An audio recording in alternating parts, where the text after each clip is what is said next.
हम लोगों ने बात की थी accounting definitions, objectives of accounting, advantages of accounting, journal entry, ledger, trial balance, profit and loss account, balance sheet etcetera.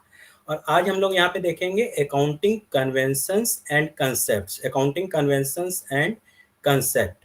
So this is the slide for accounting convention and exactly एक चीज हम लोग को ध्यान रखना है। जैसे मान लीजिए, सपोज कीजिए कि हम लोग अगर किसी के साथ चलते हैं, किसी के साथ चल रहे हैं, कहीं जा रहे हैं, घूमने जा रहे हैं और उसकी लैंग्वेज समझ में नहीं आ रही है, वो किसी दूसरी लैंग्वेज में बात कर रहा है, तो क्या होगा कि भाई बहुत देर तक उसके साथ घूमने में मन नहीं लगेगा, वो एग्जैक्टली क्या बोल रहा है समझ में ही नहीं आएगा। और अगर लैंग्वेज समझ में आ रही है तो क्या होगा, बातचीत करते करते हम लोग बहुत देर तक घूमते रहेंगे।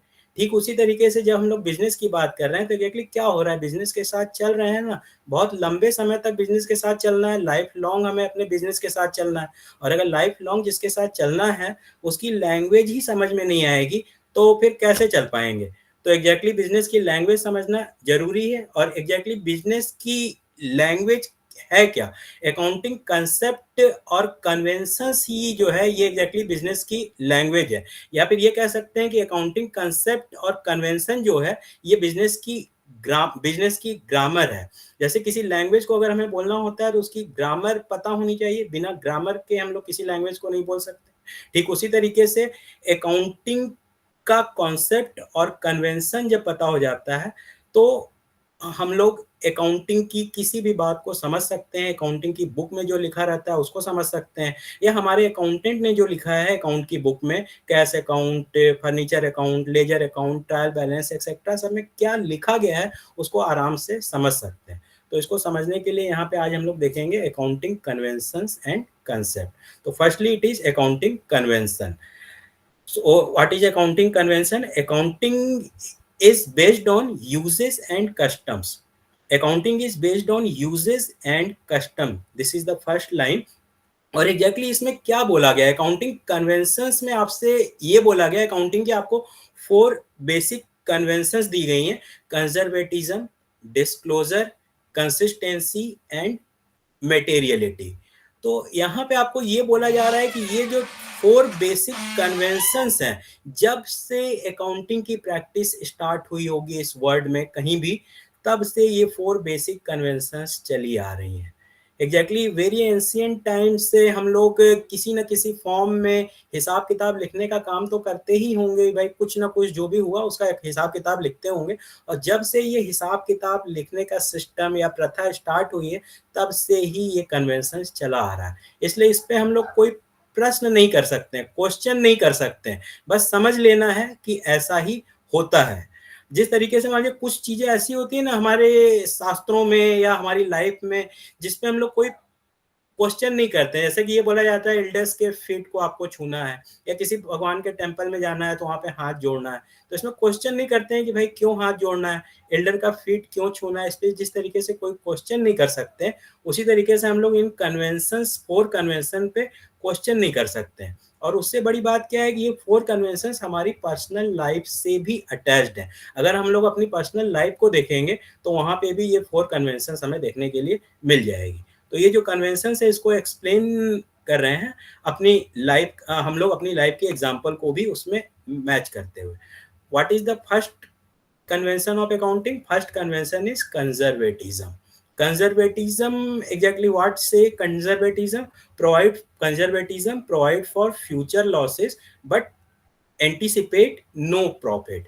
कंजर्वेटिज्म एग्जैक्टली क्या कहता है कि बिजनेस में फ्यूचर में जो लॉस हो सकता है, नियर फ्यूचर में जो लॉस हो सकता है, उसको हम लोग देखते हुए चलेंगे, उसके लिए कुछ प्रोविजन करते हुए चलेंगे। जैसे मान लीजिए कि हमारे डेटर्स हैं जिनसे पैसा लेना है, बहुत सारे डेटर्स हैं, 40 डेटर्स होंगे, 50-60 डेटर्स हैं, उसमें से हो सकता है ना कोई 1-2 डेटर्स पैसा ना दे पाए और पैसा डूब जाए हमारा। तो ये पहले से सोच के रखना होगा, पहले से पता होना चाहिए कि सारे डेटा से पैसा रिकवर नहीं कर पाएंगे, मतलब कुछ ना कुछ लॉस भी होगा। और उसी तरीके से बिजनेस में फ्यूचर में बहुत सारा लॉस हो सकता है, तो उन सारे लॉस के लिए पहले से प्रोविजन करना पड़ेगा, कुछ पैसा बचा के रखना पड़ेगा। But anticipate no profit. Future के लॉस के लिए तो हम लोग प्रोविजन करेंगे, लेकिन फ्यूचर की प्रॉफिट के लिए कोई प्रोविजन नहीं करेंगे। ये सोच के कोई भी एंट्री नहीं करेंगे बिजनेस की बुक में या अकाउंटिंग की बुक में कि हमें फ्यूचर में या नेक्स्ट मंथ में कोई प्रॉफिट हो सकती है और उसको हम लोग अकाउंटिंग की बुक में लिख लें। ऐसा नहीं किया जा सकता। मतलब फ्यूचर की प्रॉफिट को एंटिसिपेट करके अकाउंटिंग की बुक में कुछ नहीं लिखेंगे, फ्यूचर के जो लॉस हैं उनके लिए प्रोविजन करेंगे। और अगर हम लोग अपनी पर्सनल लाइफ की भी बात करें तो पर्सनल लाइफ में हम लोग यही तो करते हैं।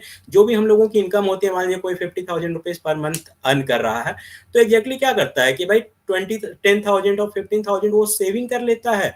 क्यों सेविंग करता है? क्योंकि उसको लगता है कि भाई फ्यूचर में कोई भी अनसर्टेनिटी आ सकती है, कोई इलनेस आ सकती है, सिकनेस आ सकती है, कोई एक्सीडेंट हो सकता है, या मान लीजिए बच्चे की मैरिज के लिए पैसा या किसी और चीज के लिए हम लोग सेव करके रखते हैं। मतलब फ्यूचर में जो एक्सपेंसेस होने वाला रहता है उसको पहले से माइंड में रखते हैं और उसके लिए पैसा सेव करके रखते हैं। लेकिन फ्यूचर में जो इनकम आने वाली होती है, मान लीजिए अगर हमारे पास 50,000 रुपीज पर मंथ आ रहा है, तो ये भी पता है कि नेक्स्ट मंथ भी 50,000 मिलेगा, उसके नेक्स्ट मंथ भी 50,000 मिलेगा, तो क्यों ना नेक्स्ट मंथ वाला भी 50,000 इसी मंथ में किसी फ्रेंड से हम लोग उधार ले लेते हैं और नेक्स्ट मंथ वाला भी 50,000 अभी खर्च कर देते हैं। कोई बड़ी चीज परचेज करना है, मान लीजिए एप्पल का मोबाइल परचेज करना है, चलो ठीक है नेक्स्ट मंथ वाला भी परचेज कर देते हैं, मेरा फ्रेंड है वो हमें दे देगा। लेकिन अगर नेक्स्ट मंथ वाला परचेज कर देंगे तो नेक्स्ट मंथ में क्या करेंगे?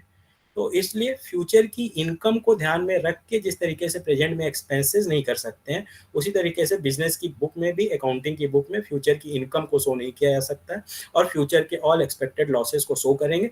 और कंजर्वेटिज्म हमारा यही कहता है, provide for all future losses but not anticipate future profit.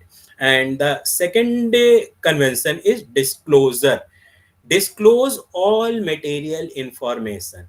जैसा कि हमने पहले ही बताया था कि यहाँ पे अकाउंटिंग की बुक, अकाउंटिंग की जो इन्फॉर्मेशन होती है हमारी profit and loss account and balance sheet, ये अपलोड कर दिया जाता है पोर्टल, कंपनी के पोर्टल पे, जिसमें कि कोई भी इनसाइडर या आउटसाइडर उस बैलेंस शीट को देख सके और देख के डिसीजन ले सके। क्योंकि एग्जैक्टली मान लीजिए कोई शेयर होल्डर है, हमारी कंपनी का शेयर होल्डर है, तो उसको ये डिसीजन लेना है ना कि भाई हमारी कंपनी के शेयर को अब नेक्स्ट आगे रखना है या नहीं रखना है, सेल कर देना है, किसी दूसरी कंपनी का शेयर परचेज करना है, उसको डिसीजन लेना है। डिसीजन कैसे लेगा? जब हमारी कंपनी का प्रॉफिट एंड लॉस अकाउंट और बैलेंस शीट उसको दिखता रहेगा।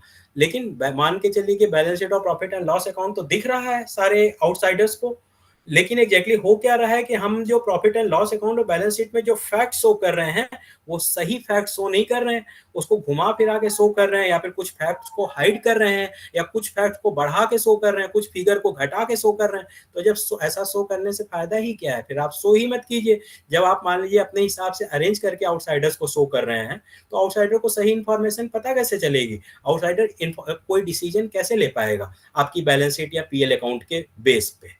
तो इसका मतलब क्या हो रहा है कि हमें जो भी रियल इंफॉर्मेशन है, जो भी बिजनेस में हो रहा है, जो भी ट्रांजेक्शन हो रहे हैं, जो इवेंट्स हो रहे हैं, जैसे हो रहे हैं, और उसको लिखने का जो रूल बताया गया है अकाउंटिंग में, उस रूल का यूज करके हमें अकाउंटिंग की बुक में सारे फैक्ट्स एंड फिगर को एज इट इज लिखना है, जैसा कि हैपन हुआ है हमारे बिजनेस में।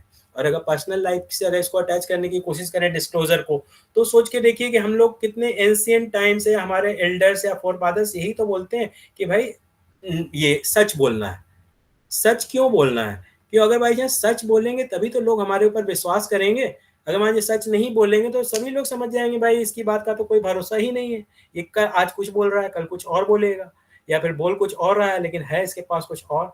तो इसका मतलब कोई हमारे ऊपर विश्वास नहीं करेगा, जिस तरीके से हमारे ऊपर कोई विश्वास नहीं करेगा अगर हम अकाउंटिंग की बुक में सारी सही इंफॉर्मेशन, फैक्ट्स एंड फिगर्स नहीं देंगे, तो हमारी अकाउंटिंग रिकॉर्ड्स, हमारे पीएल अकाउंट, हमारे बैलेंस शीट पे भी कोई बिलीव नहीं करेगा।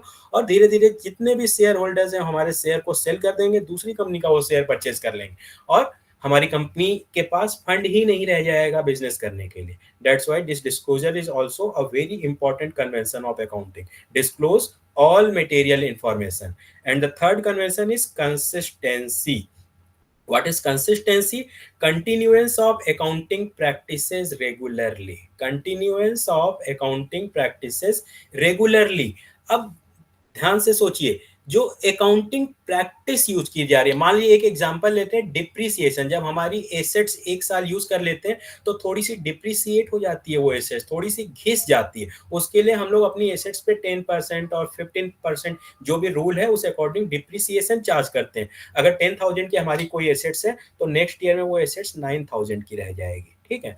तो डिप्रिसिएशन को चार्ज करने का भी बहुत सारा मेथड है, जैसे फिक्स्ड इंस्टॉलमेंट मेथड से चार्ज करते हैं, रिटेन डाउन मेथड से इंस्टॉलमेंट सॉरी डिप्रिसिएशन चार्ज किया जाता है, एन्युटी मेथड है डिप्रिसिएशन को चार्ज करने का, बहुत सारा मेथड्स है। और बिजनेसमैन क्या कर सकता है कि अपनी कन्वीनियंस के हिसाब से किसी एक मेथड को बिजनेसमैन सेलेक्ट कर लेगा, जो भी उसके बिजनेस को सूट कर रहा है, एक मेथड को सेलेक्ट कर लेगा और कंटिन्यूअसली उसी मेथड का यूज करेगा। अगर by chance written down method का यूज किया गया तो first year written down method, second, third, fourth, fifth, हमेशा हम लोग रिटन डाउन मेथड का ही यूज करेंगे। ऐसा नहीं करेंगे कि एक first year written down method का use, then next year fix instalment method, next year annuity method, next year again fix instalment method. तो एग्जैक्टली जो है ऐसा हम लोग नहीं कर सकते हैं।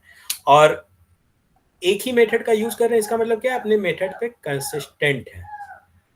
और अगर बात की जाए, यहाँ पे कंसिस्टेंसी की बात की जा रही है, तो कंसिस्टेंसी में यही बताया जा रहा है ना कि आपको अपने मेथड को फ्रिक्वेंटली चेंज नहीं करना है। फ्रिक्वेंटली चेंज नहीं करना, ये बात देखिए बोल दी गई, कंसिस्टेंसी में यही बोला गया है, फ्रिक्वेंटली चेंज नहीं करना है।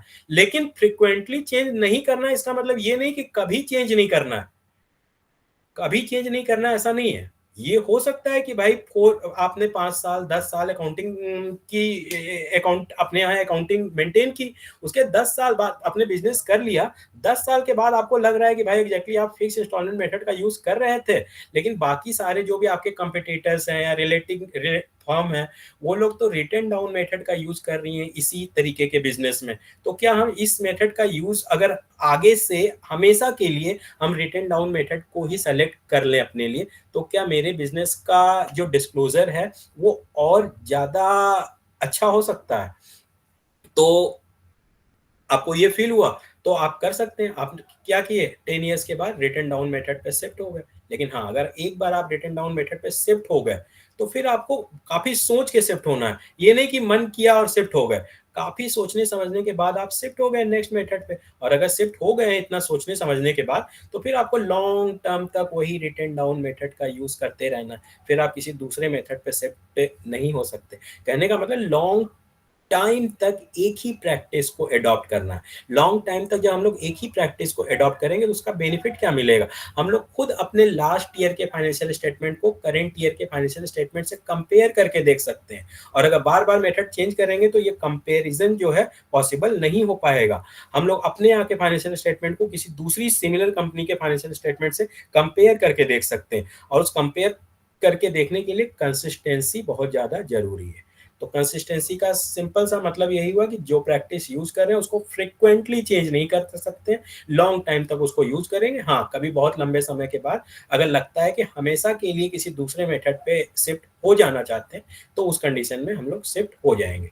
और अगर इसको भी अगर हम लोग पर्सनल लाइफ से रिलेट करें तो देखिए कंसिस्टेंसी, अगर बाई चांस मान लिया आपका बिहेवियर जो है कंसिस्टेंट नहीं है, आप कभी किसी तरीके से बिहेव कर रहे हैं, कभी किसी दूसरी तरीके से बिहेव कर रहे हैं, कभी कुछ कर रहे हैं, तो एग्जैक्टली क्या होगा कि भाई लोग सोचेंगे कि भाई ये तो शायद एब्सेंट माइंडेड है, या कभी कुछ करता है, कभी कुछ करता है, कभी कुछ बोल देता है, कभी कुछ, एग्जैक्टली तो लोग विश्वास नहीं करेंगे आपके ऊपर। नेक्स्ट क्या है, fourth convention, that is materiality. Materiality, all material facts and all material facts are recorded. Materiality यही बोलती है जो भी मेटेरियल फैक्ट है, मेटेरियल फैक्ट्स में सिग्निफिकेंट फैक्ट या सिग्निफिकेंट इंफॉर्मेशन, उन सारी सिग्निफिकेंट मेटेरियल इंफॉर्मेशंस को आपको बैलेंस शीट में दिखाना है। और इमेटेरियल जो जिसका कि कोई खास सिग्निफिकेंस नहीं है, या जो इमेटेरियल है जिसके होने या न होने से कोई खास फर्क नहीं पड़ रहा है। जैसे मान के चलिए कि बिजनेस में बहुत सारी एसेट्स है, 10 लाख, 5 लाख, 20 लाख की एसेट्स, अलग अलग एसेट्स रखी हुई है, और उसके साथ आपके पास फेविकॉल भी रखा हुआ है, लूज टूल्स भी रखा हुआ है, कुछ पुरानी वुड्स रखी हुई है थोड़ी सी फर्नीचर बनाने के लिए। तो अगर बैलेंस शीट में आप इसको भी दिखाएंगे, अपना फेविकॉल भी भाई पैसा लगा के खरीदे 200 रुपए रुपए का फेविकॉल है तो आपकी एसेट्स ही, वो लूज टूल्स जो छोटा सा है मान लीजिए 100-200 रुपए का, वो भी आपकी एसेट्स है, जो थोड़ी सी वुड पड़ी है वो भी आपकी एसेट्स है। लेकिन अगर आप इन सारी चीजों को भी बैलेंस शीट में लिखने लगेंगे तो बैलेंस शीट काफी लेंदी हो जाएगी, और बैलेंस शीट से कोई भी मटेरियल या सिग्निफिकेंट फिगर को सर्च करना डिफिकल्ट हो जाएगा। तो इसलिए हम लोग क्या करते हैं कि या तो इमटेरियल फैक्ट को इग्नोर कर देते हैं, या फिर इमटेरियल फैक्ट को सिमिलर नेचर के मटेरियल फैक्ट के साथ मिक्स करके हम लोग अपनी अकाउंटिंग की बुक में लिखते हैं। जैसे कि मान लीजिए फेविकॉल है और ये सारी जो वुड्स पड़ी हुई है, इसको हमारे यहाँ जो फर्नीचर है 20,000 का, उसके साथ मिक्स कर देंगे, 5,000 वो भी मिक्स कर देंगे, मान लेंगे कि 25,000 या 20,500 का फर्नीचर है। तो इसका मतलब क्या हुआ कि इमटेरियल फैक्ट्स को मटेरियल फैक्ट के साथ हम लोग मिक्स कर देते हैं, अलग से उसको बैलेंस शीट में जगह नहीं देते हैं। और ये 4 जो आपकी कन्वेंशंस हैं, इस ये जब से अकाउंटिंग का सिस्टम चल रहा है तब से ही ये चली आ रही हैं। तो इसको हम लोग एज इट इज एक्सेप्ट कर लेते हैं, और हम लोग देख रहे होंगे, खुद ही समझ में आ रहा होगा कि इसको करने से क्या बेनिफिट मिल सकता है। Okay, and next is accounting concept. Accounting concept, this slide is visible और not? Yes, sir. Okay, very good. Accounting concept. Accounting concepts are fundamental principles and assumptions that guide accounting practices, ensuring consistency and reliability in financial reporting. This concept serve as the foundation of generally accepted accounting principle and international financial reporting standard. तो देखिए ध्यान दीजिए, किसी भी चीज को जब हम लोग करना स्टार्ट करते हैं तो उसके कुछ कॉन्सेप्ट होते हैं। जैसे इंग्लिश में भी अगर देखा जाए, मान लीजिए इंग्लिश से जो लिखते हैं या पढ़ते हैं तो इंग्लिश में एग्जैक्टली कॉन्सेप्ट दिया हुआ है ना, इंग्लिश ग्रामर में, कि क्या पास्ट टेंस क्या होता है, प्रेजेंट टेंस क्या होता है, कहाँ हैज, कहाँ हैव, कहाँ डिड, कहाँ डू, कहाँ कैसे लगाते हैं, सारी चीजें ग्रामर में दी हुई हैं। उसी तरीके से अकाउंटिंग कंसेप्ट को जस्ट लाइक आप ग्रामर ही मान लीजिए अकाउंटिंग की, जिसमें छोटी छोटी बातें बताई गई हैं कि क्या कहाँ पे कैसे करना है आपको अकाउंटिंग की बुक में अकाउंटिंग एंट्री को करते समय। और ये सारे जो कॉन्सेप्ट हैं, इसको एग्जैक्टली जो इंटरनेशनल फाइनेंशियल रिपोर्टिंग स्टैंडर्ड जो है उन्होंने भी एक्सेप्ट किया है और गैप ने भी एक्सेप्ट किया है। तो जो है इस कॉन्सेप्ट को हम लोग एक एक करके समझने की कोशिश करेंगे। This is the next page. I think it is visible. This is period concept. First Yes, concept sir. is period. Okay, very good. Accounting concept, and the very first concept is period concept. What says the period concept? Economic life of business divided into financial years. Accounting life of business divided into financial years. अब देखिए period की बात आ रही है। अब ये सोच के देखिए कि मान लीजिए बिजनेस हमने स्टार्ट कर दिया, और बिजनेस स्टार्ट कर दिया तो भाई उसका रिजल्ट भी तो चाहिए। रिजल्ट तो भाई हम लोगों ने प्रॉफिट अर्न करने के लिए बिजनेस स्टार्ट किया था, और अब अकाउंटेंट से पूछा जा रहा है कि भाई रिजल्ट चाहिए, तो अकाउंटेंट बोल रहा है कि भाई सर आप बिजनेस जब बंद करेंगे तभी तो आपको पता चलेगा ना, 8 साल 10 साल बाद जब कभी बंद करेंगे तभी आपको पता चलेगा इस बिजनेस से प्रॉफिट हुई है या लॉस हुआ है। ये बात हमें समझ में आएगी? बिल्कुल हम लोग को समझ में नहीं आएगी। भाई 10 साल बाद जब बिजनेस बंद करेंगे तब पता चलेगा कि प्रॉफिट हुई है लॉस हुई है। हमें तो एक सर्टेन इंटरवल पे चाहिए कि भाई हमें देखना है कि प्रॉफिट हुई है हमारे बिजनेस में या लॉस हुआ है। जिस तरीके से स्टूडेंट पढ़ते हैं और उनको भी भाई ठीक है रोज उनका रिजल्ट नहीं दिया जाता, लेकिन अब तो एक साल में भी नहीं, एक सेमेस्टर में 6 मंथ के बाद बता दिया जाता है कि एग्जैक्टली आप कहाँ पे हैं, आप किस सब्जेक्ट में वीक हैं, किस सब्जेक्ट में स्ट्रॉन्ग है, रिजल्ट देख के ये बता दिया जाता है। तो उसी तरीके से पीरियड अकाउंटिंग की भी जो अकाउंट जो बिजनेस की जो बुक्स होती हैं वो 1 ईयर में फाइनेंशियल ईयर वाइज डिवाइडेड होती है। और हमारा फाइनेंशियल ईयर स्टार्ट होता है 1 अप्रैल टू 31 मार्च। 1 अप्रैल से स्टार्ट होता है। मान लीजिए सपोज कि 2024 में अप्रैल 1 से हमारा अकाउंटिंग ईयर स्टार्ट हो जाता है, और ये एंड कब होता है? नेक्स्ट ईयर में 31 मार्च को। मतलब starting point 1 April and and point 31 मार्च। तो एक वह 1 अप्रैल से लेके जो भी हम लोग ट्रांजेक्शन्स कर रहे हैं, जितना हार्ड वर्क कर रहे हैं, जितना भी एफर्ट कर रहे हैं, उसका रिजल्ट हमें कब मिलेगा? 31 मार्च को नेक्स्ट ईयर में रिजल्ट मिल जाएगा कि एग्जैक्टली हम लोगों ने प्रॉफिट अर्न की है, हम लोगों ने प्रॉफिट कमाया है या लॉस कमाया है। और एक बात हमेशा ध्यान रखिएगा, जिस तरीके से प्रॉफिट हम लोग कमाते हैं उसी तरीके से लॉस भी कमाते ही हैं। बिजनेस काफ़ी इंटेलिजेंस के साथ, विजडम के साथ की जाने वाली चीज़ है, और उसमें अगर आप ध्यान नहीं देंगे या मान लीजिए ठीक से अकाउंट मेंटेन नहीं करेंगे, हिसाब नहीं रखेंगे, अपने कंपिटिटर्स का ध्यान नहीं रखेंगे, गवर्नमेंट की चेंजिंग पॉलिसीज़ का ध्यान नहीं रखेंगे, बस ऐसे ही बिज़नेस करते चले जा रहे हैं, तो बिज़नेस प्रॉफिट की गारंटी आपको नहीं दे पाएगा। तो यहाँ पे क्या हो रहा है, बिज़नेस के लाइफ को हम लोग अकाउंटिंग ईयर में डिवाइड करके रखते हैं और देखते हैं। और इससे फायदा क्या होता है? Financial position of one year में be compared with financial position of another year.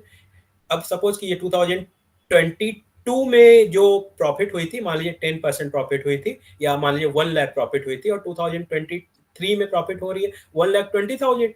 पता चल जाएगा कि भाई 20,000 एक्स्ट्रा प्रॉफिट हुई। ये कैसे पता चला? क्योंकि हमने डिवाइड कर ली है अपनी अकाउंटिंग साइकिल को फर्स्ट ईयर बाय ईयर। और क्या हो सकता है? Earning capacity of one year में be compared with another year.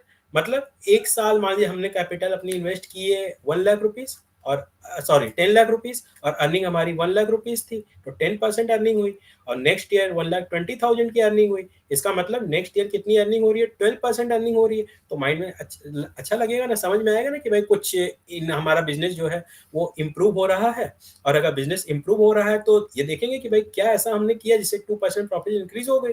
और अगर वो पता चल जाएगा कि क्या चीज हमने ऐसा किया था, वो कैसे पता चलेगा? बिजनेस की बुक को देख के ही पता चलेगा कि क्या किया था। तो वही एक्टिविटी और करेंगे हम लोग, जिससे कि हमारी नेक्स्ट ईयर में प्रॉफिट और ज्यादा इंक्रीज हो जाए। और ये भी हो सकता है कि कोई ऐसा एक्सपेंसेस रहा हो जो फर्स्ट ईयर में मेजर हमने कर दिया हो, लेकिन सेकेंड ईयर में उसको कंट्रोल किया हो। तो देखेंगे कि भाई कौन कौन सा एक्सपेंसेस जो है जिसमें फर्स्ट ईयर के कंपैरिजन में सेकंड ईयर में उसमें कमी आई है, तो उस एक्सपेंसेस में क्या लगे रहा है, और कुछ कंट्रोल अगर हो सकता है तो और कुछ कंट्रोल किया जाएगा।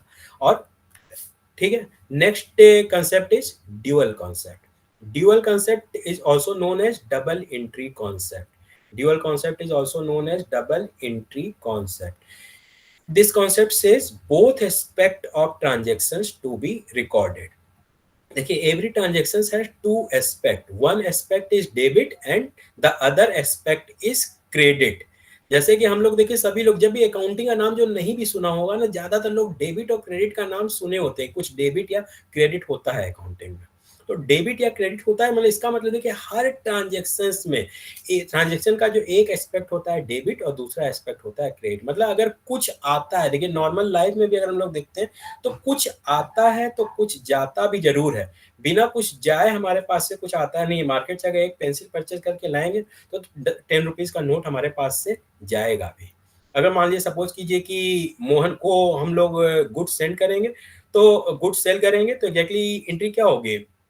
Mohan sorry cash account debit to cash account debit to sales account. Means cash आया और सेल्स का मतलब क्या हो रहा है? गुड्स हमारे पास से जा रहा है, कैश आ रहा है, गुड्स जा रहा है। तो डेबिट और क्रेडिट के कॉन्सेप्ट को तो खैर हम लोग डिटेल में बाद में देखेंगे। बस ये देखना है, एवरी एंट्री और every transaction have to aspect, one aspect is debit and the other aspect is credit. और इसी की वजह से क्या होता है, हम लोगों ने जैसे बोला है ना कि the assets and liability side of our balance sheet always matches. और जो ये इसी कॉन्सेप्ट की वजह से होता है, क्योंकि एक साइड डेबिट है एंड दूसरी साइड क्रेडिट है। अगर 500 डेबिट है तो 500 क्रेडिट भी होगा, और इसी वजह से हमारी बैलेंस शीट मैच करती है। Next is money measurement concept. Money measurement concept, transactions and events to be expressed in monetary term. अब देखिए यहाँ पे ये बोला जा रहा है, only those transactions can be recorded in the books of account that can be measured in terms of money. That can be measured in terms of money. The transactions that cannot be measured in terms of money, there is no place of that transaction in books of account. अगर money में major नहीं कर सकते हैं तो उस transaction को books of account में जगह नहीं दे सकते। इसका मतलब ये ध्यान रखना है कि मनी में मेजर किया जा सकता है या नहीं किया जा सकता है। ठीक है, next concept realization concept. Realization concept, realization of sales proceed. Realization concept क्या बोल रहा है कि सपोज कीजिए कि रियलाइजेशन कंसेप्ट ये बोल रहा है कि हम लोग देखिए सपोज कि ये गुड्स की मैन्युफैक्चरिंग कर रहे हैं या प्रोडक्शन कर रहे हैं, तो सिर्फ मैन्युफैक्चरिंग या प्रोडक्शन करने से ही हमें प्रॉफिट नहीं हो सकती है। अल्टीमेटली क्या किस एम से मैन्युफैक्चरिंग कर रहे हैं या प्रोडक्शन कर रहे हैं, उसको सेल भी करना है। जब तक उसको सेल नहीं कर देंगे, और सेल करने पे हमें दो चीज में से कोई एक चीज मिलती है। जब हम गुड्स को सेल करते हैं तो या तो हमें कैश मिलेगा या डेटर मिलेंगे। Cash is our assets and debtor is also our assets. तो कोई ना कोई एक संपत्ति मिलेगी सेल करने पे, या तो कैश मिलेगा या डेटर मिलेगी। एक ऐसा आदमी मिलेगा जो बोलेगा कि आपको 10 दिन बाद या 5 दिन बाद पैसा दे देंगे, तो वो हमारा डेटर हो जाएगा। तो यहाँ पे क्या हो रहा है कि गुड्स को ये रिलेशन कॉन्सेप्ट बोल रहा है सिर्फ मैन्युफैक्चर या प्रोड्यूस करने से ही प्रॉफिट नहीं होगी, बल्कि उसको सेल करना होगा। और सेल करने से जो एसेट्स मिलेगी in the form of cash और डेटर जो है, तो वो जो है रियलाइज हो रही है। और this is realization concept. And next is separate entity concept. Fifth concept is separate entity concept. Distinction between owner and business entity means business and businessman are two separate entity. Business and businessman are always two separate entity. We cannot write the name of businessman in the books of accounting. We cannot write the name of businessman in the books of accounting. मतलब accounting की book में businessman का नाम लिखा नहीं जा सकता है। बिजनेसमैन का नाम हम लोग नहीं लिख सकते। बिजनेसमैन जो है वो बिजनेस को कैपिटल देता है। बिजनेसमैन बिजनेस को कैपिटल देता है बिजनेस स्टार्ट करने के लिए। मान लीजिए बिजनेसमैन ने 10,000 रुपीज कैपिटल दी बिजनेस को स्टार्ट करने के लिए। देने वाला कौन है? बिजनेसमैन है। लेने वाला कौन है? बिजनेस है। बिजनेसमैन दे रहा है और बिजनेस ले रहा है। और अगर बिजनेस ले रहा है, किससे ले रहा है? बिजनेसमैन से ले रहा है, किसी दूसरे से ले रहा है ना, तो बिजनेस की ये लायबिलिटी हो जाती है कि कभी ना कभी वो कैपिटल बिजनेस जो है बिजनेसमैन को रिटर्न करेगा। बिजनेस उस कैपिटल को बिजनेसमैन को रिटर्न करेगा। ठीक है, इसलिए क्या हो जा रहा है? Business and businessman are two separate entity. ऐसा भी हो सकता है कि कभी कभी भाई बिजनेस कर रहे हैं हम लोग अपना, हमारे पास जो है कैश काउंटर में पैसा रखा हुआ है, कभी भी उसमें से 500, 1000, 2000 निकाल के ले जा सकते हैं। भाई बिजनेस कर रहे हैं तो उसी में से तो पैसा ले जाएंगे। घर में घर का कुछ सामान परचेस करना होगा या घर का कोई एक्सपेंसेस होगा तो उसी में से तो पैसा ले जाएंगे। तो अब बिजनेसमैन क्या कर रहा है? बिजनेसमैन बिजनेस से पैसा निकाल के, मान लीजिए शाम में क्या कर रहा है, 1000 रुपीज जो है निकाल लिया अपने कैश काउंटर से और घर ले गया। तो किससे लेके जा रहा है? बिजनेसमैन जो है बिजनेस से 1000 रुपया निकाला और अपने पास घर लेके चला गया। तो यहाँ पे जो है इसके लिए हम लोग ड्राइंग्स वर्ड का यूज करते हैं। जब बिजनेसमैन बिजनेस को पैसा देता है बिजनेस स्टार्ट करने के लिए, that is known as capital. और जब बिजनेसमैन अपने एक्सपेंसेस के लिए कुछ पैसा निकाल के ले जाता है, that is known as drawing. तो यहाँ पे बिजनेस में हम लोग बिजनेसमैन का नाम, मान लीजिए कि राम ने बिजनेस स्टार्ट किया, तो पूरी बिजनेस की सोचिए इतनी मोटी अकाउंटिंग की बुक होती है, लेकिन उसमें कहीं भी राम का नाम नहीं दिखेगा। पूरी बुक में राम का नाम दिखेगा नहीं, उसकी जगह क्या दिखेगा? कहीं पे कैपिटल दिखेगा, कहीं पे ड्राइंग्स दिखेगा। जब जब बिजनेसमैन कुछ कैपिटल देगा बिजनेस में लगाने के लिए, that will be written as capital. और जब कुछ पैसा निकाल के ले जाएगा अपने पर्सनल यूज के लिए, तो that is written as drawing. तो जहां पे भी ड्राइंग लिखा है और जहां कैपिटल लिखी है, उसको देख के हम लोग समझ जाएंगे ये बिजनेसमैन का नाम ही लिखा है। मतलब राम का नाम ही लिखा है। राम हम लोग नहीं लिख सकते हैं, बिजनेसमैन का नाम नहीं लिख सकते हैं, उसकी जगह कैपिटल और ड्राइंग्स वर्ड का यूज करेंगे। The next concept is cost concept. Cost concept, consideration of historical cost. Cost concept, consideration of historical cost. Cost concept क्या बोल रहा है? कॉस्ट कंसेप्ट आपका क्या कह रहा है कि आपके पास देखिए जो भी बिल्डिंग है, लैंड है, मशीनरी है, आप अकाउंटिंग की बुक में उसको उसी प्राइस पे दिखाएंगे जिस प्राइस पे आपने परचेज किया था। आपने अपनी बिल्डिंग 20 लाख में परचेज की थी, बिजनेस वाली बिल्डिंग 20 lakhs में आपने परचेज की थी और 5 years के बाद भी आप अपनी बिल्डिंग को 20 lakhs minus if there is any depreciation, अगर कोई डेप्रिसिएशन है तो उसको माइनस करके दिखाएंगे। मान लीजिए कि 5 साल में बिल्डिंग पे 2 लाख डिप्रिसिएशन लग चुका है, तो बिल्डिंग का दाम कितना दिखाएंगे बुक में? 20 lakh minus 2 lakh equal to 18 lakh. और 6th ईयर में और 30-40,000 जो डिप्रिसिएशन लग चुका है, तो 6th ईयर में 18 लाख माइनस 30 और 40,000 डिप्रिसिएशन लेस करके दिखाएंगे। मतलब historical cost less depreciated value पे हम लोग बिजनेस की बुक में अपनी फिक्स एसेट्स को दिखाएंगे।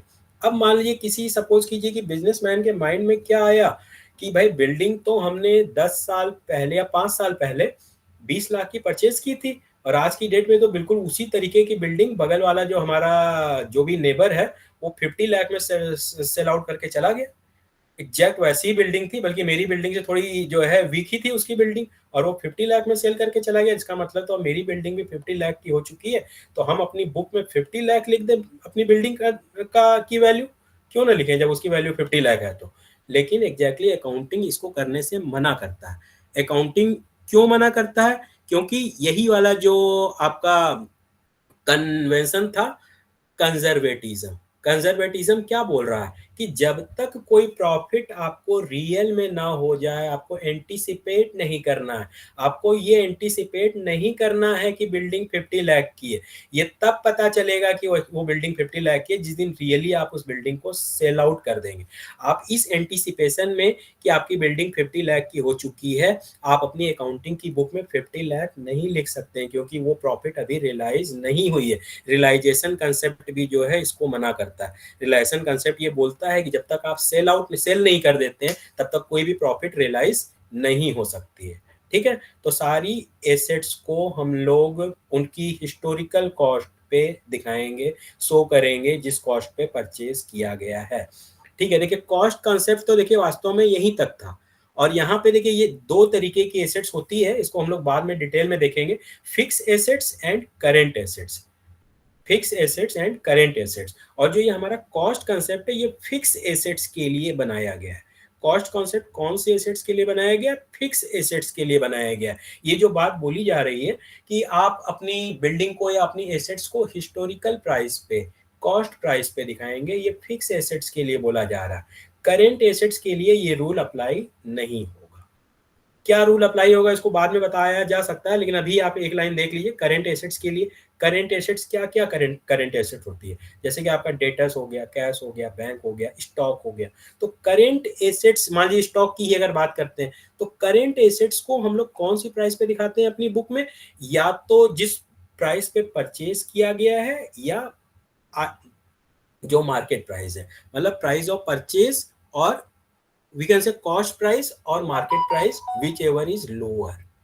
कॉस्ट प्राइस, मान लीजिए सपोज कि स्टॉक हमने अपना 10 लाख में परचेज किया है और आज की डेट में मार्केट में वो स्टॉक दाम किसी कारण से गिर गया है, कम हो गया है, और वो स्टॉक मार्केट में अगर हम खरीदने जाएंगे तो 8 लाख में ही मिल जाएगा। लेकिन हमने तो वो स्टॉक 10 लाख में परचेज किया था, मार्केट में वो स्टॉक अब 8 लाख में ही मिलेगा। तो क्या बोला जा रहा है? दोनों cost price and market price, दोनों में से जो कम है उसी पे दिखाना है। तो हम लोग अपने स्टॉक को हमें 8 लाख पे दिखाना होगा अपनी बुक्स में। Market cost price and market price whichever is lower. ठीक है, तो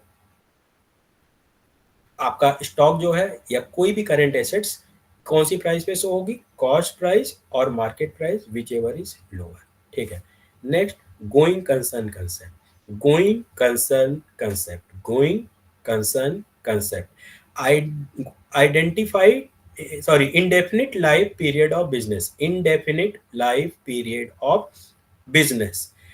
अब indefinite life period of business, देखिए बिजनेस स्टार्ट कर रहे हैं, जैसे कि मान के चलिए कि अगर हम लोग बात करें कि कोई हमारे ग्रैंडफादर हैं, फादर हैं, या मान लीजिए ग्रैंडफादर हैं, अब वो हॉस्पिटल में एडमिट है, और मान लीजिए कोई हमारा रिलेटिव या डॉक्टर क्या बोल रहा है कि देखिए वैसे भी अब तो लग रहा है कि भाई इनकी लाइफ शायद नहीं बचेगी, लेकिन फिर भी 1%, 2% और 1% ये पॉसिबिलिटी है कि अगर आप 25 लाख रुपीज एक्सपेंड कर देते हैं ट्रीटमेंट के लिए, तो हो सकता है कि शायद भगवान को चमत्कार कर दें और बच जाए। लेकिन 98% तो यही पॉसिबिलिटी है कि वो नहीं बचेंगे।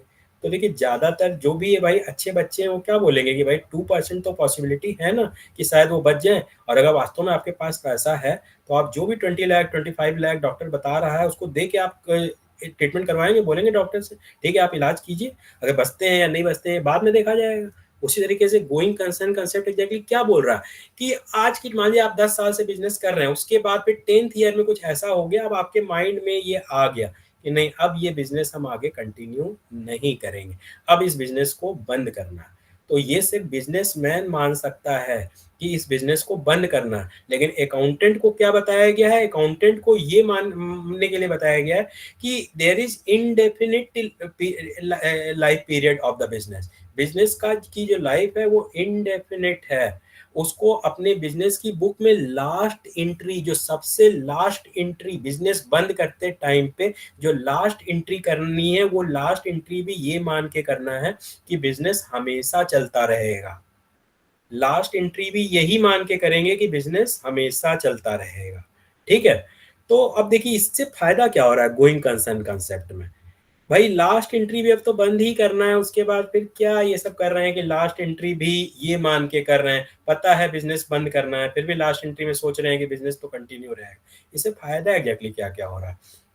कोई एग्जांपल अगर लिया जाए, मान लीजिए कोचिंग इंस्टीट्यूट का एग्जांपल लिया जाए, कहीं कोई कोचिंग इंस्टीट्यूट चल रहा है 5-7 साल से चल रहा है, और उसके बाद धीरे धीरे मान लीजिए सपोज के बाद कोरोना का टाइम आ गया था, उस समय फिर बच्चे जल्दी कोचिंग इंस्टीट्यूट में नहीं आ रहे थे, ऑनलाइन पढ़ रहे थे, ये कोचिंग इंस्टीट्यूट में नहीं आ रहे थे।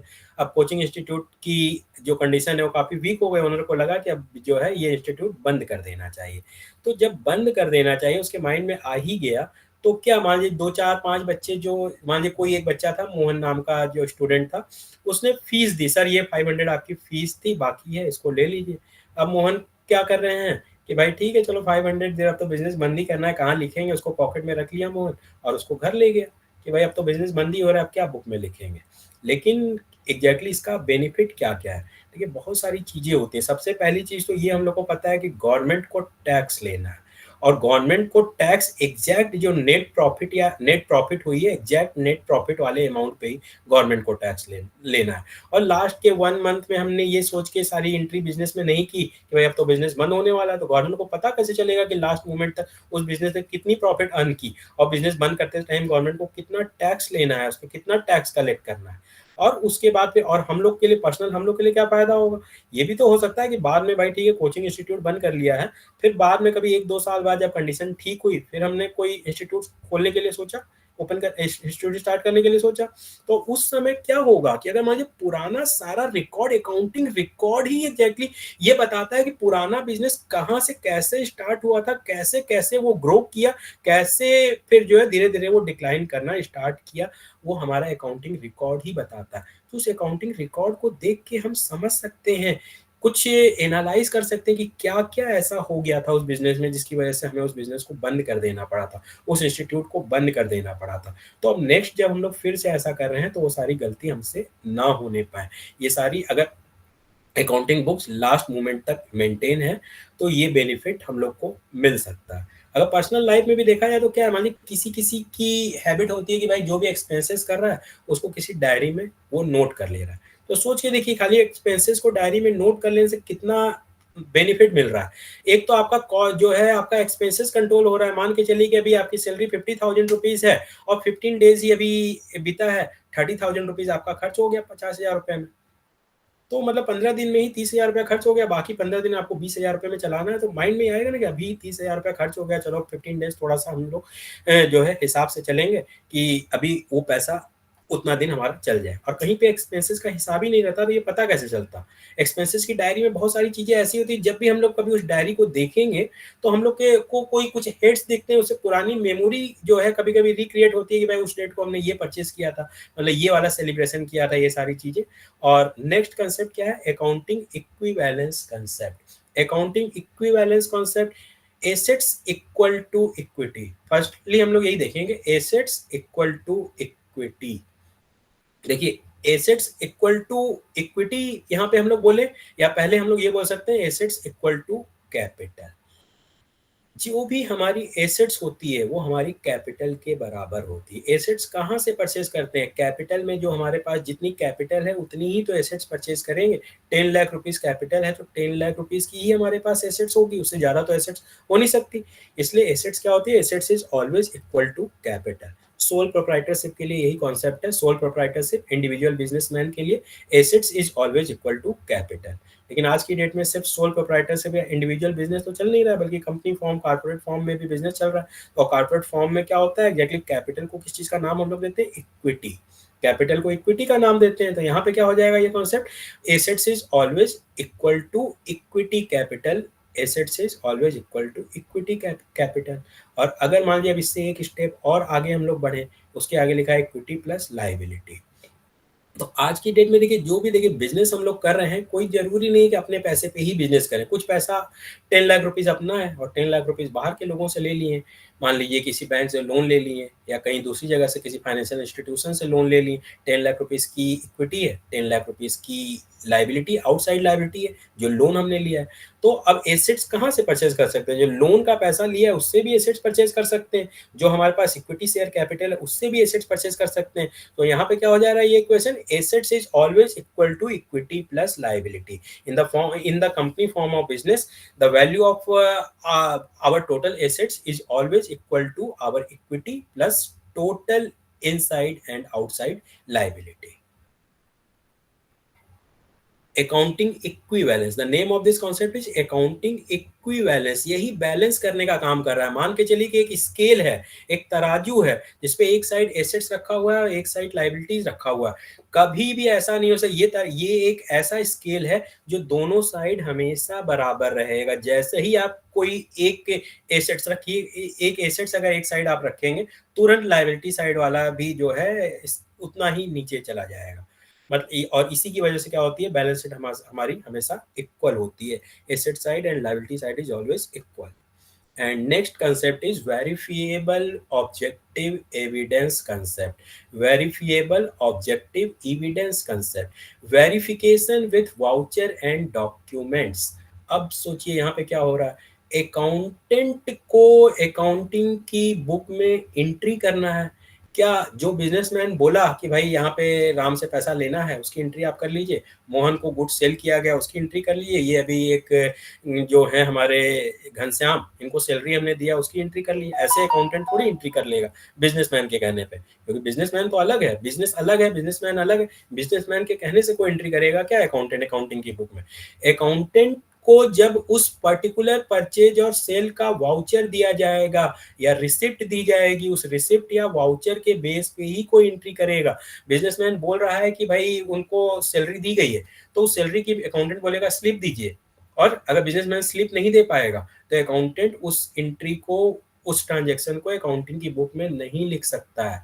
इसका मतलब क्या हो रहा है कि किसी भी ट्रांजैक्शन के लिए वाउचर, रिसिप्ट या स्लिप होना जरूरी है। उसका कोई भी एविडेंस होना जरूरी है। अगर एविडेंस नहीं है तो हम लोग बुक में नहीं लिख सकते हैं, क्योंकि जब ऑडिटर आएगा, ऑडिटर हमारी अकाउंटिंग की बुक को चेक करेगा, तो चेक करते समय किसी भी की भी एंट्री से रिलेटेड, भाई आपने ये मोहन को सैलरी दी है, इनको, या आपके डायरेक्टर को सैलरी दी है 2 लाख रुपए, कहाँ है इसका जो भी है दिखाइए, कोई एविडेंस? तो कोई एविडेंस ही नहीं होगा। तो इसलिए जब तक एविडेंस नहीं है अकाउंटिंग की बुक में, उसके लिए जगह नहीं है। नेक्स्ट क्या है? Capital concept. Capital concept says, capital concept exactly, capital concept हम लोग को ये बताता है, जैसे मान लीजिए सोल प्रोप्राइटरशिप के बारे में अगर हम लोग बात करें, सोल प्रोप्राइटरशिप, तो सोल प्रोप्राइटरशिप बिजनेस में हम लोग क्या करते हैं ना, मान लीजिए 10 लाख रुपीस कैपिटल हमने इन्वेस्ट की है और 10,000 rupees first, sorry 10,000 rupees 1 lakh rupees first year में प्रॉफिट हुई। तो ईयर के लास्ट में हम लोग बैलेंस शीट में क्या करते हैं? सबसे ऊपर कैपिटल लिखते हैं और कैपिटल में ही नेट प्रॉफिट जो भी हुई है 1 लाख रुपीज उसको ऐड कर लेते हैं। और अब कैपिटल हो जाती है बिजनेस की 11 लाख रुपीज, 11 लाख रुपए कैपिटल हो गई। नेक्स्ट ईयर फिर 1 लाख रुपीज प्रॉफिट हुई, उसको भी हमारी कैपिटल में ऐड कर लिया गया। अब वो कैपिटल 12 लाख रुपीज हो गए। इसी तरीके से थर्ड ईयर में भी 1 लाख प्रॉफिट अर्न की गई और कैपिटल में ऐड कर ली गई। लेकिन कंपनी फॉर्म ऑफ बिजनेस जो होता है उसमें ऐसा नहीं करते, हम लोग कैपिटल जो है उसको सेपरेट शो करते हैं और जो प्रॉफिट हो रही है उसको सेपरेट शो किया जाता है। मान लीजिए 10 लाख रुपीज की इक्विटी कैपिटल है और बिजनेस को 1 लाख रुपीज प्रॉफिट हुई है, तो 1 लाख रुपीज जो प्रॉफिट है कैपिटल पहले लिखेंगे, कैपिटल के बाद जो भी हमारी प्रॉफिट है उसको अलग से लिखा जाएगा। और इसी तरीके से, तो इससे क्या पता चलेगा, इससे हम लोग ये देख सकते हैं कि बिजनेस की अर्निंग कैपेसिटी हर बार प्रॉफिट अलग से लिखी जा रही है, कैपिटल में मिक्स तो कर नहीं रहे हम लोग प्रॉफिट। तो क्या कर सकते हैं हम लोग, अपनी अर्निंग कैपेसिटी को इवेल्युएट कर सकते हैं कि हमारी एग्जैक्टली अर्निंग कैपेसिटी इंक्रीज हो रही है या डिक्रीज हो रही है। फर्स्ट ईयर में प्रॉफिट 1 लाख थी, सेकंड ईयर में प्रॉफिट 1,20,000, इसका मतलब हमारी अर्निंग कैपेसिटी इंक्रीज हो गई। थर्ड ईयर में प्रॉफिट 1,50,000, इसका मतलब हमारी अर्निंग कैपेसिटी और इंक्रीज हो गई। ठीक है। Next is matching concept. Match revenue with expenses. This concept is also known as a concept of efforts and accomplishment. Matching concept is also known as the concept of efforts and accomplishment. देखिए ये हम लोग भी तो personal life में यही सोचते हैं भाई, जितना एफर्ट किए, जितना मेहनत किए पढ़ने में, कम से कम उतना मार्क्स तो आ जाए। इतना मेहनत किए थे दिन भर, मान लीजिए रोज 3 घंटे 3 आवर्स 4 आवर्स जो रोज पढ़ते थे और रिजल्ट आया, रिजल्ट में 55% मार्क्स आ रहा है। भाई इतना अगर पढ़ रहे थे, जितना मेहनत कर रहे थे, तो भाई उतना मार्क्स तो आ जाना चाहिए। या मान लीजिए किसी के लिए कुछ आप हार्ड वर्क कर रहे हैं, बहुत ज़्यादा उसके लिए कुछ कर रहे हैं, किसी फ्रेंड के लिए कर रहे हैं, हाँ, बहुत आपका उसमें कोई जो है अपना इंटरेस्ट भी नहीं है, और उसके बाद वो फ्रेंड आपको थैंक यू तक नहीं बोल रहा, या तो इसका मतलब क्या, आपको लगेगा कम से कम उसको जब इतना मेहनत की है उसके लिए थैंक यू तो बोल देना चाहिए था। तो यहाँ पे क्या आ रहा है, मैच रिवेन्यू विथ एक्सपेंसेस। मतलब एग्जैक्टली बिजनेसमैन यही देखना चाहता है, जितना एफर्ट किया गया, जितना कॉस्ट लगाया गया, जितनी कॉस्ट लगाई गई, रिवेन्यू उस कॉस्ट के बराबर आ रही है, कॉस्ट से कम आ रही है या कॉस्ट से ज़्यादा आ रही है। कैसे पता चलेगा, जब left hand side businessman cost लिखता है, राइट हैंड साइड जो भी रिवेन्यू होती है या जो प्रॉफिट होती है उसको लिखता है, और रिवेन्यू का टोटल करता है, एक साइड कॉस्ट का टोटल करता है। रेवेन्यू का टोटल आ रहा है 2 लाख रुपीज, कॉस्ट का टोटल आ रहा है 1 लाख रुपीज, तो रिवेन्यू 1 लाख रुपया ज़्यादा हो गया। तो इसका मतलब क्या हो रहा है कि बिजनेस को 1 लाख रुपीज रिवेन्यू, मतलब 1 लाख रुपीज प्रॉफिट हो रही है। ये प्रॉफिट कैसे पता चला है, जब कॉस्ट को रिवेन्यू से मैच करके देख रहे हैं। कभी कभी ऐसा हो रहा है कि cost is 1 lakh rupees and revenue is only 50,000 rupees, so there is loss because cost is more than revenue. So exactly matching concept यही बताता है कि कॉस्ट जो भी आपका एक्सपेंसेस है and revenue, expenses and revenue को मैच करके देखना है, और उसी से पता चलेगा कि आपको कितनी प्रॉफिट हो रही है। और जब मैच करेंगे, मैच करते टाइम क्या करना है, मैच करते टाइम ये भी तो हो सकता है ना कि मान लीजिए कि आपको जो आपका एम्प्लॉय है, मार्च में हम लोग अपनी अकाउंट्स को क्लोज करते हैं, और आपका एम्प्लॉय है जिसको कि 31 मार्च की आपके एम्प्लॉयज की सैलरी ड्यू हो रही थी, सारे एम्प्लॉयज की मिला के 50,000 रुपीज सैलरी ड्यू हो रही थी, और आपने बोल दिया कि ठीक है सैलरी अभी तो पैसा नहीं है, 5 दिन बाद आपको सैलरी देंगे। मतलब सोचिए उनकी सैलरी ड्यू हो चुकी है 50,000 रुपीज, किस ईयर के लिए ड्यू हुई है, उसी वाले फाइनेंशियल ईयर के लिए ड्यू हुई है जो कि आज के दिन में क्लोज हो रहा है, और आपने बोल दिया कि 50,000 रुपीज जो सैलरी आपकी बन रही है अभी पैसा नहीं है, 5 दिन बाद देंगे। तो वो 50,000 रुपीज आपका इसी ईयर की जो कॉस्ट थी, इस ईयर में अगर नहीं लिखेंगे तो सही प्रॉफिट कैसे शो होगी। तो यहाँ पे इसके लिए हम लोग क्या करते हैं, जितनी सैलरी दे चुके हैं साल भर में, मान लीजिए साल भर में हम लोग 2 लाख रुपया सैलरी दे चुके हैं, 50,000 देना बाकी है, तो पीएल अकाउंट में हम लोग क्या लिखते हैं, salary 2 lakh rupees plus outstanding salary 50,000 rupees and total salary 2,50,000 rupees. तो उस साल के पीएल अकाउंट में ही सैलरी दिख रही है, उस साल की सैलरी 2 लाख रुपीज जो कि दी जा चुकी है, 50,000 रुपीज जो नहीं दी जा चुकी है, दोनों को ऐड करके 2,50,000 रुपीज सैलरी हुई। तो सैलरी जो एक्सपेंसेस है वहां पे एग्जैक्टली कितना दिख रहा है, 2,50,000 रुपीज। उसी तरीके से कोई ऐसी इनकम आपको हो सकती है, मान लीजिए कि सपोज कीजिए कि कमीशन एजेंट का काम आप करते हैं, और किसी काम को करने के लिए आपको कमीशन दिया गया है, जो कि एग्जैक्टली वो काम, वो वर्क आप लोग नेक्स्ट ईयर अब करेंगे, अप्रैल में करेंगे, नेक्स्ट ईयर में करेंगे, और उसका कमीशन आपको मिल गया 25 मार्च में ही उसका कमीशन मिल गया कि ठीक है आप इस पैसे को रख लीजिए, एडवांस कमीशन कुछ 20 to 25% दे दिया गया कि आप इस पैसे को रख लीजिए और काम कीजिएगा। लेकिन वो काम तो हम लोग नेक्स्ट मंथ में करेंगे, नेक्स्ट अकाउंटिंग ईयर में करेंगे। तो उस रेवेन्यू को हम लोग इस साल की रेवेन्यू में ऐड नहीं कर सकते हैं। तो टोटल एक साल में मान लीजिए हमें 10 लाख रुपीज, सॉरी मान लीजिए 10 लाख रुपीज कमीशन मिला है, और उसमें से 20,000 रुपीज वो वाला एडवांस कमीशन है जो नेक्स्ट ईयर से रिलेटेड है। तो हम लोग 10 lakh rupees commission minus advance commission, 10 lakh rupees commission minus 20,000 advance commission, minus करने के बाद 9,80,000 रुपीज कमीशन करेंट ईयर की प्रॉफिट एंड लॉस अकाउंट में शो करेंगे, तभी जो है एग्जैक्ट मैचिंग पॉसिबल हो पाएगी। The next concept is accrual concept, recording transaction at the time of accrual whether cash और क्रेडिट ट्रांजेक्शन। ये दोनों देखिए मिलता जुलता ही है। एक्रूअल मतलब जो चीजें आपकी हो चुकी हैं, जो सैलरी ड्यू हो चुकी है, वो आपको करंट ईयर के पीएल में ही लिखना पड़ेगा। जो एक्सपेंसेस नेक्स्ट ईयर से रिलेटेड, जैसे मान लीजिए इंश्योरेंस है, तो इंश्योरेंस की तो जो प्रीमियम की डेट आती है उसको अकाउंटिंग ईयर से तो इंश्योरेंस कंपनी को कुछ लेना देना नहीं है। अगर हमने फर्स्ट टाइम 30 सितंबर को इंश्योरेंस करवाया था, तो नेक्स्ट ईयर भी हमें इंश्योरेंस का प्रीमियम तो 30 सितंबर को ही देना पड़ेगा। लेकिन 30 सितंबर को जो हम प्रीमियम देंगे वो नेक्स्ट ईयर 30 सितंबर तक चलेगा, और बुक तो हम 31 मार्च को ही क्लोज कर रहे हैं। इसका मतलब 6 मंथ का प्रीमियम हम एडवांस दे रहे हैं, नेक्स्ट ईयर के लिए दे रहे हैं। तो एडवांस इंश्योरेंस प्रीमियम जो है माइनस करना पड़ेगा, माइनस करके अकाउंटिंग की बुक में से दिखाना पड़ेगा। ये सारी चीजें हैं। इसी तरह कोई इनकम अगर नेक्स्ट ईयर से रिलेटेड है उसको माइनस करेंगे। कोई ऐसा इंटरेस्ट है, मान लीजिए कि सपोज कि इंटरेस्ट की ही बात की जा रही, बैंक में पैसा हमारा डिपॉजिट है, उस पर 1,000 इंटरेस्ट एक्रूड हो चुका है, इंटरेस्ट अर्न हो चुका है, लेकिन बैंक ने अभी पासबुक में नहीं दिखाया, वो इंटरेस्ट बैंक ने अभी हमारी पासबुक में शो नहीं किया है, लेकिन अर्न तो हो गया है ना। तो अगर अर्न हो चुका है, इसी फाइनेंशियल ईयर में अर्न हुआ है, तो हम लोग इसी फाइनेंशियल ईयर में सारा जो इंटरेस्ट शो करता था उसमें 1,000 रुपीज इंटरेस्ट जो है उसको भी ऐड कर देंगे।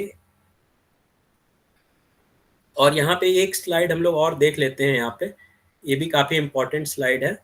देखिए यहाँ पे जो भी ये पता होना चाहिए हम लोग को, जो जिससे भी प्रोडक्ट में बिजनेस कर रहे हैं उसको हम लोग गुड्स के नाम से जानते हैं। बिजनेस में गुड्स वर्ड का यूज किया जाता है। जिस भी माल का बिजनेस कर रहे हैं, फर्नीचर का बिजनेस कर रहे हैं तो furniture is the goods for that business. कपड़े का बिजनेस कर रहे हैं तो that clothes is the goods for that business. Machine का बिजनेस कर रहे हैं तो machine is the goods for that business. मतलब जिस भी चीज का बिजनेस कर रहे हैं वो हमारे लिए क्या है, उसको हम लोग गुड्स बोलेंगे। जिस भी प्रोडक्ट का बिजनेस कर रहे हैं that is known as goods. लेकिन अब सोच के देखिए कि जब आप गुड्स, जिस चीज में बिजनेस कर रहे हैं उसको गुड्स ही अगर बार बार बोलेंगे, तो जब सेल करेंगे तब भी उसको गुड्स लिखना पड़ेगा। सेल करते टाइम गुड्स जा रहा है, परचेज कर रहे हैं तो परचेज करते टाइम गुड्स आ रहा है। तो बार बार तो आपको डिफरेंस कैसे पता चलेगा कि कहाँ पे सेल हुई है, कहाँ पे परचेज हुई है? समझ रहे हैं बात को? इसलिए गुड्स को 4 पार्ट में क्लासिफाई कर लिया गया है कन्वीनियंस के पॉइंट ऑफ व्यू से। जब हम लोग किसी से खरीदेंगे बिजनेस का माल तो उसको हम लोग क्या बोलेंगे, उसी गुड्स को हम लोग परचेज का नाम दे देंगे। जब हम लोग किसी को सेल करेंगे, बेचेंगे, तो उसी गुड्स को सेल का नाम दे देंगे। जब किसी को हमने सेल किया, किसी को हमने सेल किया था और वो हमें रिटर्न कर देगा, सेल किया था हमने, वो रिटर्न कर दिया भाई, उसके हिसाब से ठीक नहीं था वो माल, तो उस गुड्स को हम लोग सेल्स रिटर्न बोलेंगे। जब हमने किसी से परचेज किया था लेकिन हमारे हिसाब से वो गुड्स ठीक नहीं निकला था, टूटा था या कोई जो भी जैसा प्रिस्क्रिप्शन था उसके हिसाब से नहीं था, तो हम रिटर्न कर देंगे। जो हम रिटर्न करेंगे उसके लिए परचेज रिटर्न वर्ड का यूज किया जाएगा। तो परचेज करते समय परचेज, रिटर्न करेंगे परचेज किया हुआ goods, that is known as purchase return. Goods को सेल करेंगे, that goods is known as sales. And जो सेल किया है वो लोग अगर गुड्स रिटर्न करेंगे तो that goods is known as sales return. And here it is stock, closing stock and opening stock, closing stock, opening stock। अब देखिए ध्यान दीजिए, ऐसा तो है ना बिजनेस में जब हम लोग 31 मार्च को बिजनेस की बुक क्लोज करेंगे तो सारा माल तो ऐसा तो नहीं कि भाई एक एक जो भी हमारे पास गुड्स है, माल है, उसको सारा सेल आउट हो गया, बहुत सारा स्टॉक हमारे पास रहेगा। तो अकाउंटिंग ईयर के लास्ट में हमारे पास जो स्टॉक है that is known as closing stock. 31 March the stock as on 31 March is known as closing stock. और 1 अप्रैल को, मान लीजिए 31 मार्च को आपके पास 1 लाख का स्टॉक है, तो ठीक 1 अप्रैल को, 31 मार्च के बाद 1 अप्रैल को वही स्टॉक ओपनिंग स्टॉक के नाम से जाना जाएगा। फिर उसके लिए हम लोग ओपनिंग स्टॉक वर्ड का यूज करेंगे। वो ओपनिंग स्टॉक कहाँ से आया है? लास्ट ईयर में जो बचा हुआ क्लोजिंग स्टॉक था वो इस साल उससे हम लोग सेल आउट करेंगे, उसको बेचेंगे या उससे बिजनेस करेंगे। That's why this stock is known as, that's remaining stock is known as opening stock. कुछ और टर्म्स हैं यहाँ पे, debtors, cash discount, trade discount, liability, assets, creditors etcetera. इन सभी को भी एक एक मिनट में एक्सप्लेन कर दे रहे हैं। लाइबिलिटी का तो नाम आप लोग समझ ही गए हैं, जो भी लाइबिलिटी होती है, जैसे कैपिटल हो गई, बैंक लोन, डिबेंचर, क्रेडिटर, जिनसे कि हम लोग माल खरीदते हैं और उनसे बोल देते हैं कि भाई पैसा हम आपको 1 महीने बाद देंगे। भाई पैसा अगर 1 महीने बाद देंगे तो उनका नाम लिखना है ना। तो जिनसे हम लोग क्रेडिट पे माल परचेज किए, उधार माल परचेज किए, मतलब क्रेडिट पे माल परचेज किए। और क्रेडिट पे माल अगर परचेज किए तो जिनसे खरीदेंगे, उनका परचेज करेंगे, उनका नाम क्या होगा? क्रेडिटर होगा। ठीक है, तो ये सारी जो है लाइबिलिटी। एसेट्स, एसेट्स में जो भी हमारी एसेट्स है, building, furniture, machinery, cash, bank balance etcetera assets. Creditor हमने बता ही दिया कि जिनसे क्रेडिट पे माल परचेज किया गया। क्यों उसने उधार माल एग्जैक्टली क्यों दे दिया? भाई ऐसे कोई थोड़ी, हम लोग अगर इसी शॉप पे भी चले जाएंगे तो हमें कोई उधार माल थोड़ी दे देगा। भाई बोलेगा कि आप हैं कौन, आपको कैसे उधार दिया जाए? क्रेडिट वर्ड का यूज किया जाए। भाई आपकी मार्केट में क्रेडिट है, आपको जानते हैं लोग मार्केट में, इसीलिए तो आपके ऊपर विश्वास कर रहे हैं। और जब विश्वास कर रहे हैं तो आपको क्रेडिट दे रहे हैं। और अगर आपको क्रेडिट दे रहे हैं तो जो देने वाला जो है वो क्या है? क्रेडिटर है। डेटर, डेटर, अब सपोज कि जिस तरीके से हम लोग जो है उधार क्रेडिट पे माल परचेज कर रहे हैं, तो हमसे भी परचेज करने वाला बोलेगा ना कि भाई पैसा हम 10 दिन बाद दे देंगे या 15 दिन बाद दे देंगे। तो ठीक है भाई, अब बिजनेस तो ऐसे चलता है, ये सारी चीज़ कैश में तो मिलती नहीं। तो जो भी मोहन है, सोहन है, श्याम है, वो सारे जो भी हैं हमारे डेटर हैं और उनका नाम लिख देंगे। And all Mohan, Sohan and Shyam will be known as debtor in our accounting book. And debtor is also our assets. Cash भी हमारी एसेट्स है, डेटर भी हमारी एसेट्स है। कैश क्या है उसको हम लोग तुरंत एक्सपेंड कर सकते हैं। डेटर क्या है? जब डेटर पैसा दे देंगे तब उस पैसे का हम लोग यूज कर सकते हैं, लेकिन देंगे तो है, आज नहीं देंगे तो कल देंगे। That's why debtor is also our assets. And there is two type of discount, cash discount and trade discount. Cash discount and trade discount, देखिए दो तरीके का डिस्काउंट है। ट्रेड डिस्काउंट जो होता है ना, ये बिजनेस का कस्टम होता है। अगर मान लीजिए बिजनेस ने ये सोच लिया है कि भाई 10% जो है डिस्काउंट देना है, तो चाहे कोई भी कस्टमर वहां पे आ जाएगा, एक्स वाई जेड, सभी को वो 10% डिस्काउंट बिजनेसमैन देगा। क्योंकि उसने सोच, हमारी सेल कहीं पे लगी हुई है 25% सेल, तो ये थोड़ी बोला जाएगा कि नहीं भाई आपको हम 25% सेल नहीं देंगे, आप तो हमेशा हमारे यहाँ आते हैं और ये सारा सामान जो है भाई प्रेस में खरीद के ले जाते हैं, आपको तो पता ही है ये सामान इतने का ही रहता है, तो आपको थोड़ी देंगे। ऐसा नहीं कर सकते भाई। अगर सेल लगी है तो उस आदमी को भी, जो पहले प्रेस में परचेस करके ले जा रहा था, उसको भी हम लोग वो जो है बेनिफिट देंगे। तो ट्रेड डिस्काउंट सिमिलरली सभी को दिया जाता है। लेकिन कैश डिस्काउंट, अगर कोई कैश में पेमेंट कर देता है, मान लीजिए बोल रहे हैं कि अगर आप कैश में पेमेंट कर देंगे तो आपको 2% एक्स्ट्रा डिस्काउंट मिलेगा। मतलब अगर आप 1000 रुपीज आपका हो रहा है, और अगर आप अभी तुरंत कैश देंगे तो आपको 20 रुपीज का डिस्काउंट दे दिया जाएगा। तो इससे क्या होता है, लोग प्रमोट होते हैं, भाई ठीक है चलो भाई 20 रुपीज तो बच जा रहा है ना, इनको अभी दे दो, 4 दिन बाद तो देना ही पड़ेगा। तो भाई 10,000 रुपये का अगर माल परचेज किया जा रहा है, 200 रुपीज छोड़ दिया जा रहा है, तो माइंड में आता है कि चलो 5 दिन बाद तो देना ही है पैसा, अभी दे देंगे तो 200 रुपये बच जाएगा। तो बहुत सारे लोग कैश देने के लिए प्रमोट हो जाते हैं, कैश देते हैं। एक्चुअली फिर आज हम लोगों ने अकाउंटिंग के कंसेप्ट, कन्वेंशंस एंड कुछ बेसिक टर्म्स को डिस्कस किया है। और ये एक्सपेक्ट करेंगे कि भाई कुछ क्वेश्चंस आप लोग रेस करेंगे, और जो भी क्वेश्चन आप लोग का है उसको रेस कीजिए।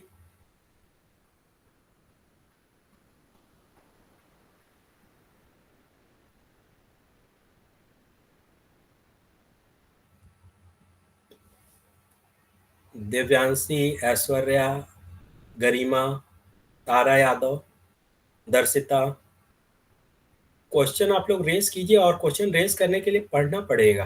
किसी भी क्लास को अटेंड करने के लिए उससे के पहले पढ़ के भी आने में, पता कैसे चलेगा? यहाँ पे तो देखिए सारी चीजें अभी बताई ही गई। हाँ, यस, नमस्ते Garima, ask your question.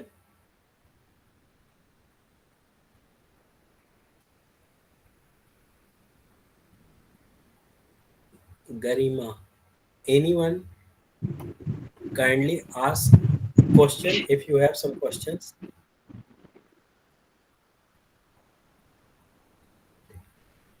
IGNOU से Okay, कोई the term accrued is not, the term accrued is not clear. Accrued, देखिए 2 टाइप्स के वर्ड हैं, accrued and unaccrued. Accrued exactly क्या है? सपोज कि जैसे हमने एग्जांपल दिया था ना, बैंक में हम जो है पैसा डिपॉजिट किए, उस पे मान के चलिए कि आपका 1000 रुपीज इंटरेस्ट एक्रूड इंटरेस्ट हो चुका है, आपने अर्न कर लिया है, लेकिन बैंक ने अभी 31 मार्च तक आपकी पासबुक में वो इंटरेस्ट इंटर नहीं किया है। आपने अर्न तो कर लिया है 1000, लेकिन अभी बैंक ने इंटर नहीं किया है। That is known as accrued interest.